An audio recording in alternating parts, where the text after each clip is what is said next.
प्रिय छात्रों, आज हम यूरोप के धरातलीय स्वरूप के बारे में चर्चा करेंगे। यूरोप के धरातलीय स्वरूप को मुख्य रूप से 3 भागों में बांटा है। देखिएगा, पहला है उत्तर पश्चिमी पर्वतीय प्रदेश, यूरोप का उत्तर पश्चिमी पर्वतीय प्रदेश। दूसरा है मध्यवर्ती मैदान, यूरोप का मध्यवर्तीय मैदान। और तीसरा है यूरोप का दक्षिणी पर्वतीय प्रदेश। ये मुख्य रूप से प्रमुख रूप से 3 भागों में बांटा है यूरोप के धरातलीय स्वरूप को। आप देखिएगा, पहला उत्तर पश्चिमी पर्वतीय प्रदेश। उत्तर पश्चिमी पर्वतीय प्रदेश में स्कैंडिनेवियन पर्वत। अब ये स्कैंडिनेवियन पर्वत है, यह है, इसमें नॉर्वे और स्वीडन मुख्य रूप से आते हैं। नॉर्वे और स्वीडन देश हैं यूरोप के जो स्कैंडिनेवियन पर्वतीय श्रृंखला में आते हैं, और इनका विस्तार फिनलैंड से लेकर रूस के कोला प्रायद्वीप, रूस में जो ये स्कैंडिनेवियन पर्वतीय क्षेत्र है, ये कोला प्रायद्वीप है यहाँ पे श्वेत सागर के उत्तर में। आप देखिएगा मैप में। और इसमें पढ़ाई करने का जो इसमें आप अध्ययन करते हो, इसको आप पढ़ोगे, उनको इस क्वेश्चन को या कोई भी जो विश्व का जो एक कोई भी टॉपिक है, तो उसमें मैप को साथ साथ लेके चलना पड़ेगा। आपको मानचित्र को सामने रखना पड़ेगा और उसके आधार पर जो लाइन है उनको क्लियर करते उसमें चलोगे तो आपको आसानी रहेगी। अब ये देखिएगा, आप फिनलैंड से, अब आप मैप में इसको देखोगे, फिनलैंड से और रूस के कोला प्रायद्वीप के फेनो स्कैंडिनेवियन प्रदेश तक लगभग 2 लाख वर्ग किलोमीटर क्षेत्र में यह फैला हुआ है, जिसमें नॉर्वे, स्वीडन और डेनमार्क का पर्वतीय क्षेत्र भी सम्मिलित किया गया है। तो इस तरीके से इसकी जो प्रमुख विशेषता हैं ये है कि इसकी लोकेशन आपको पता होना चाहिए। और इसमें उत्तरी भागों में जो स्कैंडिनेवियन पर्वत है, उसके उत्तरी भागों में फ्योर्ड तट भी पाए जाते हैं। और ये हिमनदीय क्षेत्र है, जलमग्न रहता है, बर्फीला क्षेत्र है, अधिकांश समय यहाँ बर्फ छाई हुई रहती है धरातल पर। अब इसी तरीके से दूसरा आता है उत्तर पश्चिमी जो पर्वतीय प्रदेश है, उसमें एक तो हो गया स्कैंडिनेवियन पर्वत, और फिर सेकंड है ब्रिटेन एवं अन्य समीपस्थ द्वीपों के पर्वत। अब इसमें यूनाइटेड किंगडम का पूरा क्षेत्र आता है, जैसे स्कॉटलैंड। अब आप वापस इसमें देखेंगे मैप में, तो स्कॉटलैंड, वेल्स, आयरलैंड के अधिकांश भाग और उत्तर एवं दक्षिणी पश्चिमी इंग्लैंड के कुछ भाग सम्मिलित किए जाते हैं। और यहाँ की जो चट्टानें हैं ये पुरानी हैं, रवेदार हैं।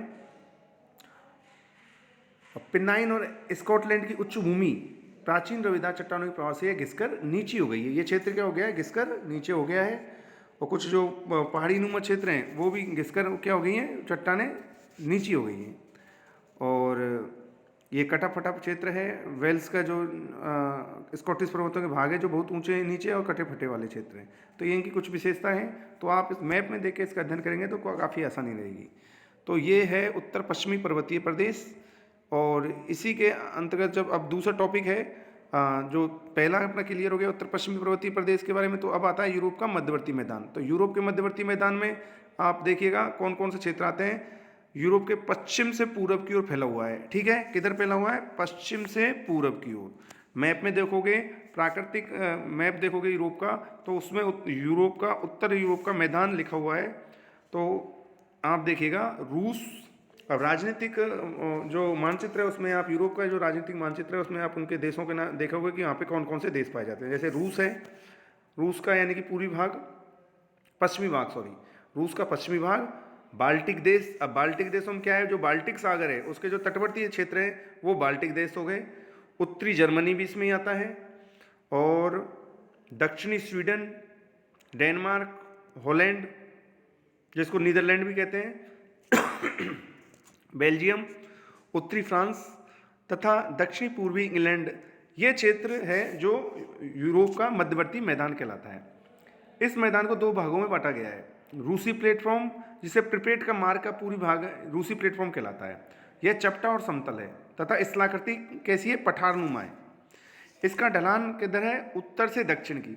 अब ये देखिए, एक ये उत्तर से दक्षिण की ओर यह है इसका ढलान, और यह मैदान पश्चिम की अपेक्षा अधिक ऊंचा है। इस मैदान की पर बहती हुई बोल्गा और यूराल नदियाँ, इसकी यहाँ पर मुख्य नदियाँ कौन सी बहती हैं, बोल्गा और यूराल। तो ये नदियाँ बोल्गा जो यूराल हैं जो उत्तर से दक्षिण की ओर बहती हैं, तो इनसे ढलान का भी इनका पता चल जाता है कि ढलान किधर है, ठीक है। वोल्गा और यूराल नदी हैं जो कैस्पियन सागर में गिरती हैं, और नीपर, निस्टर और डॉन नदी भी हैं, ये काला सागर में गिरती है। आप इनको देखेंगे, मैप में देखोगे तो आपको आसानी से ये समझ में आ जाएगा, और जब अपवाद तंत्र का पढ़ेंगे तो उसमें और अच्छी तरह से आपको ये समझ में आ जाएगी। इस तरीके से इस मैदान का पश्चिमी भाग है जो क्या है, अपरदनात्मक है। यहाँ हिम नदियों के टिल निक्षेप तथा नदियों ने जलोढ़ निक्षेप से इस मैदान की रचना की है। ठीक है। और राइन, रोन और एल्ब नदियाँ हैं जो उत्तर पश्चिम भाग में बहती हैं, जो इनका इससे पता चलता है इनका दक्षिण से दक्षिण पूर्वी, दक्षिण से उत्तर पश्चिम में इसका जो ढलान है, तो नदियों भी इधर की साइड ही बहती हैं। और इसके अलावा जो इस मैदान का जो पश्चिम से पूर्व की ओर सकड़ा होता जाता है और नीचे होता जाता है। ठीक है। यह जो यूरोप का मैदान है, पश्चिम से पूर्व की ओर जाते हैं तो सकड़ा और नीचे होता जाता है। और हॉलैंड में तो इस मैदान का कुछ भाग समुद्र तल से भी नीचे चला जाता है, जिसे क्या कहते हैं, पोल्डर। हॉलैंड का है, नया इसका नाम क्या है अब वर्तमान में, नीदरलैंड। ठीक है। अब देखिएगा, ये मैप दे रखा है, इसमें इन पर्वतीय क्षेत्रों को बताया है, क्षेत्रों को बताया कि कौन कौन से क्षेत्र हैं। मसेटा का पठार है, सार्डिनिया है, और फ्रांस का मध्यवर्ती भाग है, ब्लैक फॉरेस्ट क्षेत्र दर्शा रखा है, कार्पेथियन पर्वतमाला, डेनारिक, एपेनाइन पर्वतमाला, बाल्टिक सिल्ड, यूराल क्षेत्र, और स्कैंडिनेवियन पर्वत, नॉर्वेजियन सागर, ये सारी चीज़ें इसमें दर्शा रखी हैं। और ये कुछ नंबर डाल रखे हैं, अंडालूसिया, अरागिना, रोन का निम्न घाटी, पो घाटी, हंगरी का मैदान, रोमानिया का मैदान 6 नंबर पे। तो ये आपको मैप में आप इसको दर्शा सकते हैं, आपको अच्छी तरह समझा रखा है। जब आपके क्वेश्चन आए तो आप ये जरूर ध्यान रखें कि ये मैप बनाना आपको बहुत आवश्यक है। ठीक है। ये आपको पता होगा कि इससे कौन सी लोकेशन कहाँ है। और जब अनिवार्य में भी, अनिवार्य जो आपके क्वेश्चन पेपर वो जो पहला क्वेश्चन आता है उसमें मैप दर्शाने के लिए कहते हैं, तो कुछ भाग आपसे पूछ सकते हैं। जैसे आल्पस पर्वत की लोकेशन पूछ ली तो आप आल्पस पर्वत को दर्शा सको, कार्पेथियन पर्वत है, ब्लैक फॉरेस्ट क्षेत्र है, तो ये पता होना चाहिए आपको। यूराल पर्वतीय क्षेत्र कहाँ पे है, काकेकस पर्वतमाला कहाँ है, तो ये सारी चीज़ें इसमें दर्शाई गई हैं। तो और मैंने एक अलग से मैप भी दिया है, उसमें भी आप देख सकते हैं। एटलस का भी भाग मैंने इसमें दर्शाया हुआ है कि आपको इसमें आसानी रहे। देखिएगा आप आगे। और अब नेक्स्ट देखिएगा, दक्षिणी पर्वतीय प्रदेश जो तीसरा भाग है। पहला हो गया उत्तर पश्चिमी भाग, एक दूसरा हो गया यूरोप का मध्यवर्ती मैदान, तीसरा हो गया दक्षिणी पर्वतीय प्रदेश। अब इसमें दक्षिणी पर्वतीय प्रदेश में दक्षिण से पूर्व से पश्चिम तक उच्च पर्वतों की श्रृंखला पाई जाती है, जिसे अल्पाइन पर्वतमाला कहते हैं। ये अल्पाइन पर्वतमाला के नाम से जाने जाते हैं। और इस पर्वतीय प्रदेश में अनेक भू आकृतियाँ मिलती हैं, जैसे पर्वत, पठार, घाटियाँ, मैदान, सब तरह की ये चीज़ें यहाँ पे मिलती हैं। ठीक है। अब इन जो एल्पाइन पर्वतीय प्रदेश है, इनके मुख्य रूप से 3 पर्वत श्रेणियाँ हैं, पिरेनीज, आल्पस और कार्पेथियन। मैप में आप देखिएगा पिरेनीज कहाँ पे है। पिरेनीज है स्पेन और फ्रांस के सीमावर्ती क्षेत्रों में पिरेनीज है। अल्पाइन पर्वतमाला है वो इटली में फैली हुई है, और आल्पस पर्वतमाला है वो इटली के उत्तर में स्विट्जरलैंड, ऑस्ट्रिया में फैली हुई है मुख्य रूप से। ठीक है। ये और कार्पेथियन पर्वतमाला है वो आप मैप में देखिएगा, ये कैस्पियन सागर के उत्तर पश्चिमी भाग में है, हंगरी, रोमानिया में मुख्य रूप से फैली हुई है, यूक्रेन इनमें फैली हुई है ये। अब आप देखिएगा इसके जो 4 भागों में विभक्त किया गया है इसको, दक्षिण पर्वतीय प्रदेश को। मध्य के प्राचीन पर्वत हैं एक तो, इस प्रदेश में हर्षियन युग के पर्वत पाए जाते हैं, हर्षियन युग के, ये बहुत प्राचीन है। ठीक है। और इस भाग में प्राचीन पर्वतों में स्पेन का मसेटा का पठार, जो स्पेन में मसेटा का पठार है, तो आपको स्पेन की लोकेशन पता होनी चाहिए कि स्पेन कहाँ पे है, तो मसेटा का पठार। फ्रांस में फ्रांस का मध्यवर्ती पठार, ब्रिटेन, प्रायद्वीप, ब्लैक फॉरेस्ट, बाहेमिया का पठार, राइन नदी के पश्चिम में जूरा पर्वत, वास्जेस पर्वत, सार्डिनिया और सिसिली के द्वीप सम्मिलित किए जाते हैं। अब इसमें आप जब इसकी लोकेशन देखोगे, ये जो मैंने नाम बोले हैं, तो ये सारी इसमें अधिकतर चीज़ें दिखा रखी हैं, तो इससे आपको पता चल जाएगा कि ये क्षेत्र कौन सा है। ठीक है। ये हो गया मध्य के प्राचीन पर्वत। अब इसके बाद में आप देखिएगा नवीन एल्पाइन पर्वतों में 3 नाम आ जाते हैं, पिरेनीज, आल्पस और कार्पेथियन, जिसको मैंने आपकी लोकेशन बताई थी आपको। और पिरेनीज पर्वत के बारे में मुख्य रूप से लिखा हुआ है इसमें। फिर है आल्पस पर्वतमाला, आल्प्स पर्वतमाला या यूरोप महाद्वीप की सबसे ऊंचे पर्वत हैं आल्प्स पर्वतमाला, और इसका निर्माण तैथिस सागर नामक भूसन्नति के मलबों में पार्श्विक संपीड़न के फलस्वरूप मोड़ पड़ने के कारण इनका निर्माण हुआ है आल्प्स पर्वत का। और इस पर्वत का सबसे ऊंचा शिखर माउंट ब्लैंक, जिसकी ऊंचाई 4810 है, और ये कहाँ पे है? फ्रांस और इटली की सीमा पर।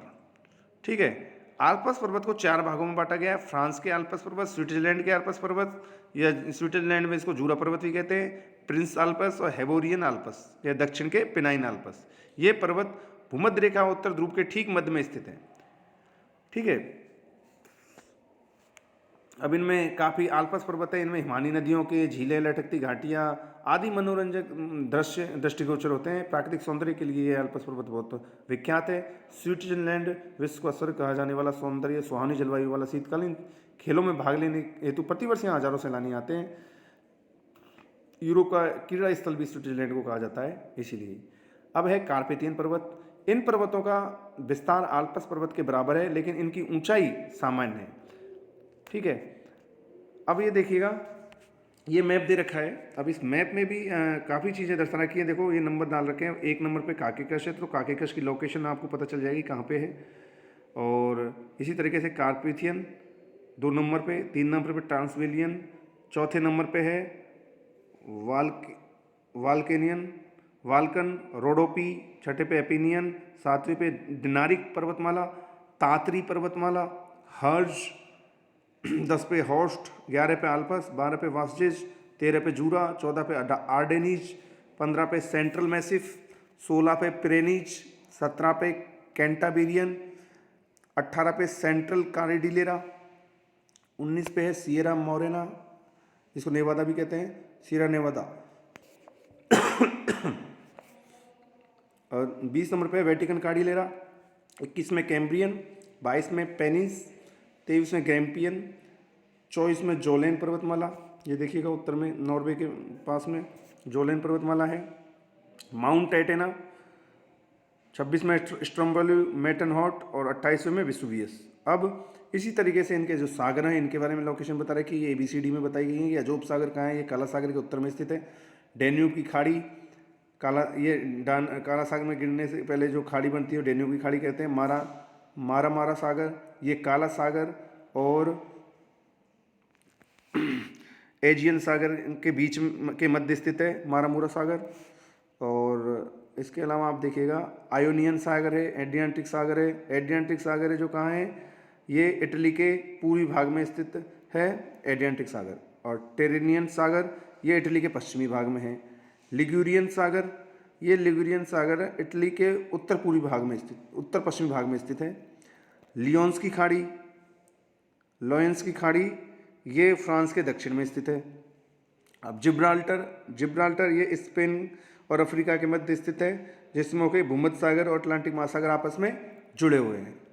ठीक है, अब आप देखिएगा बिस्के की खाड़ी कहाँ है। बिस्के की खाड़ी अटलांटिक महासागर में पेरिस के पूर्व में स्थित है। इंग्लिश चैनल इंग्लैंड और फ्रांस के मध्य स्थित है। आयरिश सागर देखिएगा आप, आयरलैंड और यूनाइटेड किंगडम के मध्य में स्थित है। ठीक है, अब इसके बाद में आता है बाल्टिक सागर। अब बाल्टिक सागर क्या है? बाल्टिक सागर के तटीवर्ती क्षेत्रों के बारे में अपन ने चर्चा करी थी। तो बाल्टिक सागर स्कैंडिनेवियन जो क्षेत्र है उसके दक्षिण में, और जो उत्तर यूरोप का उत्तरी मैदान है उसके उत्तर में स्थित है।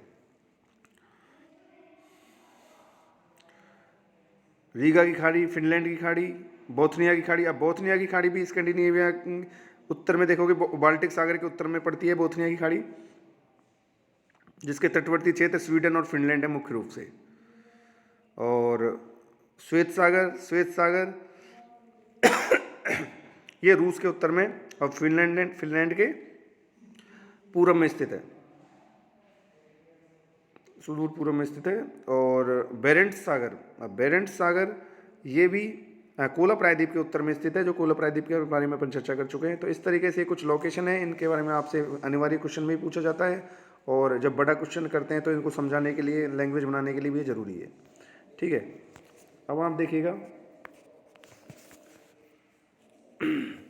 दक्षिण का प्रायद्वीप, यूरोप के दक्षिणी भाग में 3 प्रायद्वीप हैं, स्पेन के प्रायद्वीप, इटली के प्रायद्वीप तथा बाल्कन प्रायद्वीप। इन प्रायद्वीपों पर कितने हो गए, स्पेन का प्रायद्वीप हो गया, ठीक है,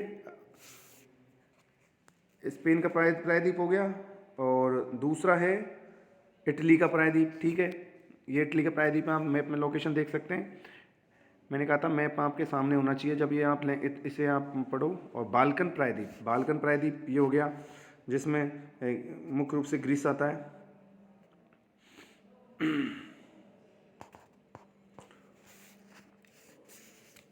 स्पेन के प्रायद्वीप अंध महासागर और भूमध्य सागर द्वारा घिरे हुए हैं, ठीक है।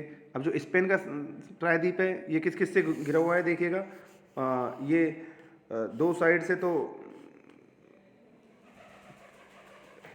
अटलांटिक महासागर से भूमध्य सागर, यानी अटलांटिक और भूमध्य सागर से ये पूरा घिरा हुआ है प्रायद्वीप। और इटली का प्रायद्वीप है जो आप देखिएगा भूमध्य सागर में है, ये है प्रायद्वीप, और इसी तरीके से भूमध्य सागर में ये बाल्कन प्रायद्वीप भी इसी में पड़ता है। और इसके अलावा नेपल्स के पास विसुवियस ज्वालामुखी क्षेत्र भी है यहाँ पे, और बाल्कन जो प्रायद्वीप है काला सागर के समीप स्थित है। तो ये सारी चीज़ें हो चुकी हैं। फिर आता है नदी घाटी मैदान। इस पर्वतीय भाग में पर्वत श्रेणियों के बीच नदियों द्वारा बने अनेक निम्न मैदान पाए जाते हैं, ठीक है। इन पर्वतीय भागों में पर्वत श्रेणियों के जो दक्षिण के जो पर्वतीय श्रेणियाँ हैं उनके बीच में नदियों द्वारा बने अनेक निम्न मैदान पाए जाते हैं। स्पेन में एब्रो, फ्रांस में रोन, इटली में पो, हंगरी और रोमानिया डेन्यूब आदि नदियों द्वारा इन मैदानों की रचना की गई है, ठीक है। एब्रो स्पेन में एब्रो नदी है, वहाँ पे मैदान है एब्रो का मैदान। फ्रांस में रोन का मैदान है, इटली में पो का मैदान है, हंगरी और रोमानिया में डेन्यूब द्वारा बनाया गया मैदान है। तो इस तरीके से इन नदी घाटी क्षेत्रों में काफ़ी मैदान हैं जहाँ पर खेती भी की जाती है। और इसी तरीके इटली में पो नदी पर लोम्बार्डी का मैदान, तो लोम्बार्डी का मैदान कहाँ है, इटली में।